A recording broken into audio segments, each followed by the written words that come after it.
Welcome to this week's End of Days Update, coming to you from Brooklyn Park, Minnesota. We're here at Living Word Church tonight. We're going to have a great time.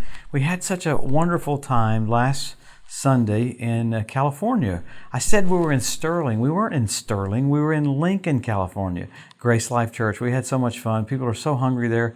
I love the end time message. But if you're here in the Minneapolis area tonight, we'll be at Living Word tonight. Actually be getting into Gifts of the Spirit. So we'll have a good time. So we're coming to you every week to look at the different things that point to the coming of the Lord, specifically the gathering of nations for the Ezekiel 38 war, because it looks like that happens just after the rapture. So if we can see everything getting set up for that, we can tell how close we are, because the second coming has sign after sign after sign after sign. It's pretty amazing. People go, well, you can't tell when the Lord's coming back. I said, actually, you can if you can read, because there's about 79 or 80 signs. Our book has 79 signs about the coming of the Lord. It's pretty remarkable that God would go to so much trouble to make it blatant. Remember when Jesus walked into town, the demons started crying out, "Have you come to torment us before the time?" So even demons knew that Jesus was early. He's on a schedule, so it was before they were supposed to be tormented. So if demons can know the schedule, how much more the church? And I say this every week. The Lord only rebuked the crowd one time. He rebuked the Pharisees over and over and over again. But the time He rebuked the crowd was, He said, you can tell what the weather's going to be, but you don't know your hour, your visitation. So He wanted them to know. So we're looking at everything that's happening around the nation of Israel, and we're watching Israel be our timepiece. In the Old Covenant, when Methuselah was the timepiece, and we knew the year that he died, the flood came. Well, now we watch Israel be the timepiece. So God has regathered Israel, brought them back to their land. He's getting ready to court Israel. Church is going to be taken off the earth, just like Enoch handed off to Noah. Elijah handed off to Elisha. Jesus handed off the church. The church is going to hand off to the Jews. And God's going to raise up 144,000 Jewish evangelists. So if we can see what's happening in the earth right now with every single thing setting up for the Ezekiel 38 war, it tells us, wow, we're very, very close. So let's pick up what's happened around Israel this week. Number one specifically would be the International Atomic Energy Agency came out this week meeting with the UN.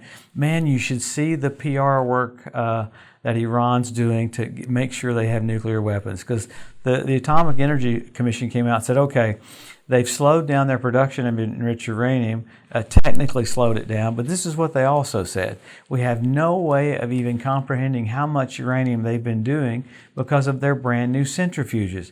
Their new centrifuges are able to make uranium that much quicker, so they have no way of telling how much of that, much less all these different locations that this is what they came out saying. There's all these traces of enriched uranium that Iran doesn't even declare these different sites.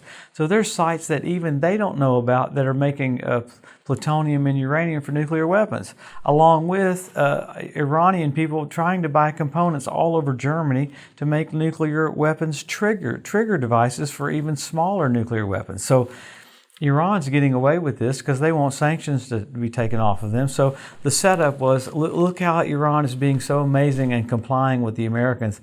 Even the Wall Street Journal took it as, look at how amazing the Iranians are. No, and you look at Reuters and you look at Jerusalem Post, it shows how Iran is basically lying to the rest of the world to try to get the sanctions taken off of them. Why?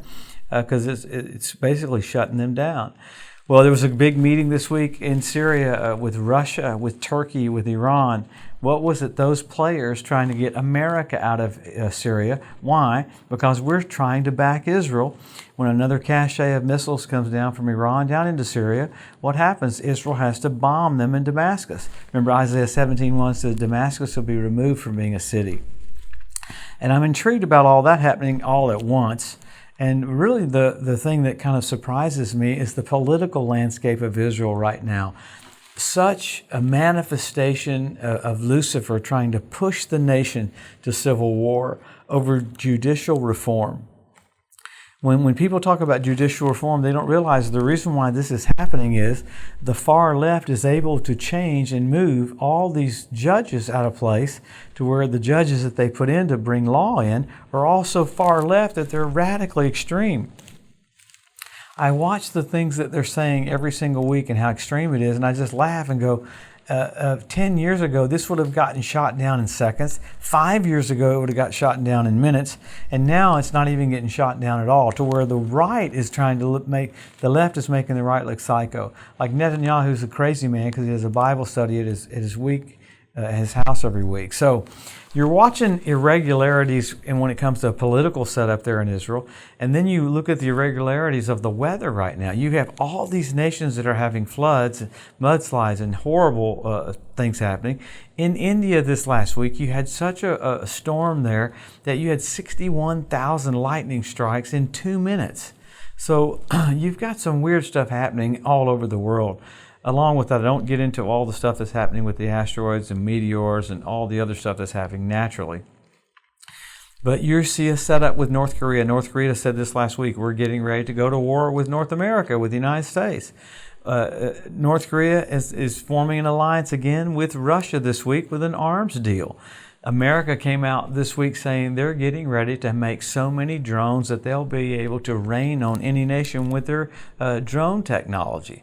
Along with that, you had Germany buy Israel's Arrow 3 missile defense system, $4 billion. Kind of freaked other parts out in in Europe that this would happen.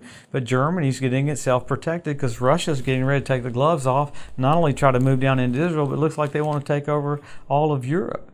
That's what NATO's all about. But there's all these things are happening because of a push and a manifestation of everything leading to the rapture of the church, the Ezekiel 38 war, because all the nations are getting in position for all of this. I talked about it the other day. There's a young lady that basically came up with all of the details for temple worship right there in Israel, so that they have everything set up and everything ready. So all this stuff is ready for after we leave. So when you see all of that, you should be going, wow, Jesus said, lift up your head, your redemption draws nigh.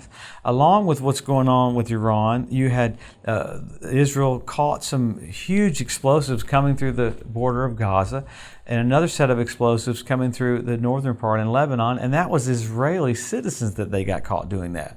It's weird thing that's happening with the West Bank too, is you've got Iran trying to push all of its proxies specifically in a West Bank area, and that's why there's literally murders happening every day in all those regions all over Israel like never before. So everything's coming to a boiling point. Why? Because Jesus is about to come back. So what do? We look at all of that points to what's going to happen just after the rapture happens, but then we always go back to the scripture. Number one, Israel made a nation. Jerusalem won back. After that, you got the Hebrew language restored. You got the Ethiopian Jews brought back. You got the fertility of the land of Israel. You got the revival of the Roman Empire.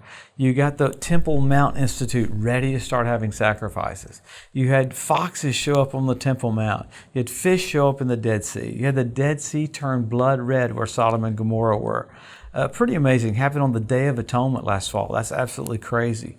So you have the History Channel with Bishop Malachi looking at all the popes, giving the coat of arms for every pope that would be here. 114 out of 114. He got it correct, showing the pope that we have now is the 114th. You know what the History Channel said about that? That's statistically impossible. Only a God can do that.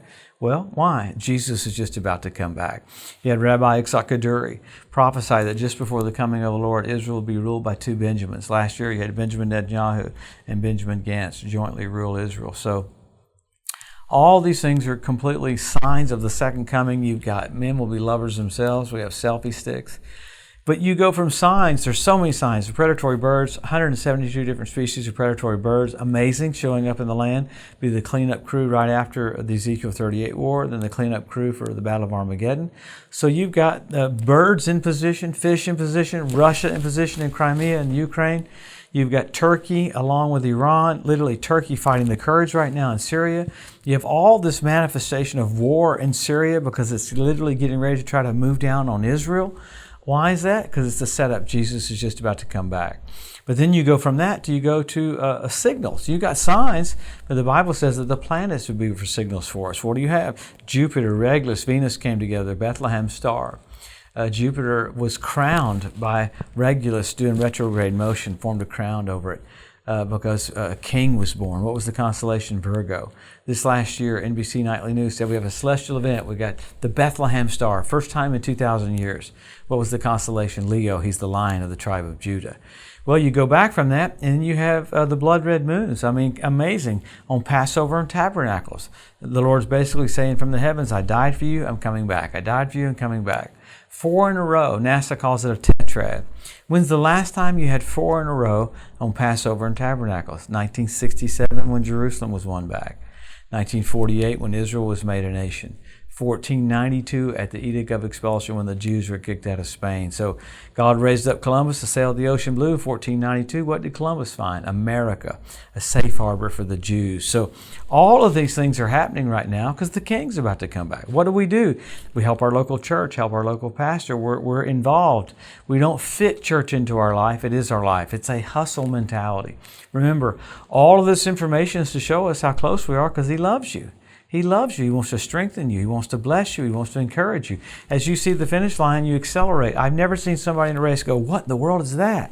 They know exactly what the finish line is. It's right there. Well, we're looking at everything in the earth that points to there's the finish line. Jesus is just about to come. Man, come back next week. We'll pick up what's happened with Iran. Wouldn't surprise me at all that more missiles are hauled down from Iran into Syria to be parked right on Israel's doorstep. But Israel will defend itself, and we're watching the setup for the return of the King. Get ready. You're about to see Jesus face to face. Have a blessed, wonderful week. We'll see you next Wednesday.